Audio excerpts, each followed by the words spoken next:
বসুন্ধরা কিংসের 5 বিদেশি ফুটবলারের মধ্যে নতুন দুজন আগে এসেছেন। 3 ব্রাজিলিয়ানের মধ্যে সম্প্রতি এসেছেন জোনাথন ফার্নান্দেজ, কিন্তু রবসন রবিনিও আর মিগুয়েল ফিগুয়েরা কবে আসবেন? মিগুয়েলকে নিয়ে টিম ম্যানেজমেন্ট আশাবাদী হলেও দুশ্চিন্তার রবসনকে ঘিরে। ভারতীয় ক্লাবে যাওয়ার গুঞ্জন সামাজিক যোগাযোগ মাধ্যমে, তবে নভেম্বর পর্যন্ত কিংসের সাথে চুক্তি আছে রবসনের। এ সপ্তাহে জানা যেতে পারে চূড়ান্ত সিদ্ধান্ত। 3 ব্রাজিলিয়ানের মধ্যে ফার্নান্দেজ এসে, মিগুয়েল হয়তো চলে আসবে 2-3 দিনের মধ্যে। রবসনেরটা কিছু দেরি হচ্ছে, তবে আশা করছি যে আমরা হয়তো বা 2 দিনের মধ্যে তার ব্যাপারে একটা পজিটিভ কিছু শোনাতে পারবো আপনাদেরকে।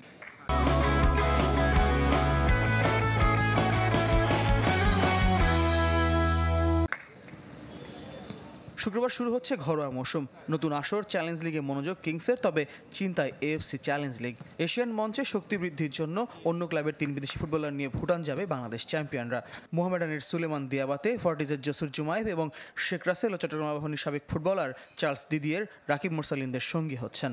আসরে বিদেশি ফুটবলার খেলানোর কোনো সীমা নেই। মোহামেডানের সুলেমান দিয়াবাতে আছেন, ফর্টিজের ডিফেন্ডার নামটা আমার এই মুহূর্তে মনে পড়ছে না। দুজনকে আমরা চূড়ান্ত করছি যারা আমাদের দলের সাথে যাচ্ছে।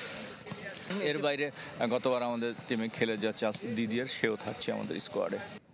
কন্ডিশনের সাথে মানিয়ে নেওয়ার জন্য 21 অক্টোবর ভুটান যাচ্ছে কিংস। ফিনল্যান্ডে বাধ্যতামূলক সামরিক প্রশিক্ষণে থাকা তারিক কাজীর এর আগেই দলে যোগ দেওয়ার কথা।